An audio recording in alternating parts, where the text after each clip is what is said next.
Okay, now we've got everything unboxed outside. You can see there's two sets of three mounting brackets here and here. They are labeled, though it is a little bit hard to see. So let me grab one and try to get the reflection. So you can see on this one that number 3 just barely reflecting. So each one of these is labeled 1, 2, and 3. And again, there's two sets. And when we get ready to mount it, I'll explain how you know which ones go on which side. You can see the two rails. I've got one right side up and one flipped over. You can see on the one that's upside down, they've already got the bolts in place. So when it's time to mount those, we'll actually have to take those out and then put them back in through those mounting brackets. You can also see they've got it installed on these two rails, but you could choose to move it to these two rails to adjust how far in or out your side step's going to be. Additionally, from this video, it might be a little bit hard to see that the size of the black caps on either side are not actually the same size. This one's closer to 9 inches, this one's closer to 7 inches, and so the larger size, the 9-inch side, is what will face the front of the vehicle. So that's how you'll know which rail is the passenger side and which side is the driver's side. And also included are the instructions and then tools that you'll need.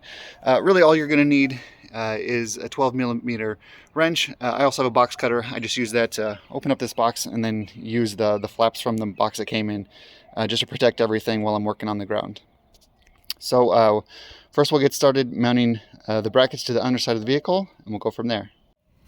Okay, so when deciding which side the brackets go on, to decide between passenger and driver side, basically I'm sitting now on the passenger side of the vehicle, and basically we want this lip, this one here, facing the back of the vehicle. So if we were to put it on the other side, it'd be facing the front. Instead, we want it facing the rear of the vehicle. So for each of the brackets, it'll be the same on that side. So here's the one towards the front of the vehicle. Again, this bracket facing the back of the vehicle. Okay, so now we're on the underside of the vehicle. Just wanted to point out, as you're looking for the holes to mount it to, there's lots of holes throughout underneath of the vehicle, but the ones you're looking for are threaded. Probably hard to see in this video, but these holes here are threaded, so those are the ones you're going to be looking for. Okay, so I've got the 3 brackets mounted here on the driver's side. So the order of the brackets is bracket 2 closest to the front of the vehicle, 3 in the middle, and 1 towards the rear of the vehicle. And then again on the running board itself, the long end, the wider black pad there at the front, goes towards the front of the vehicle, the long end, and then the short end towards the rear of the vehicle. Each of the brackets underneath has 2 bolts. Something unique for the Trail Sport is they do not have the plastic covering, so you can basically just go right into the vehicle and install these.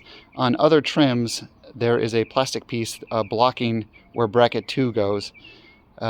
Basically, there's already a pre-cutout area though, marked, so you would just cut that out, use a box knife, maybe scissors if there's enough room. I didn't have to do that since this is a Trail Sport, but just be aware of that. If you do want to move the bolts between the slide rails here, what you would do was take off the screws at one of the end caps. So there's 1, 2, 3, and then 4, 5, 6. Slide this off, and then probably move these 3 to this rail. You don't have to move these ones, and then put that end cap back on. 1, 2, 3, 4, 5, 6 to put it back together. Okay, so now we're ready to do the running board itself.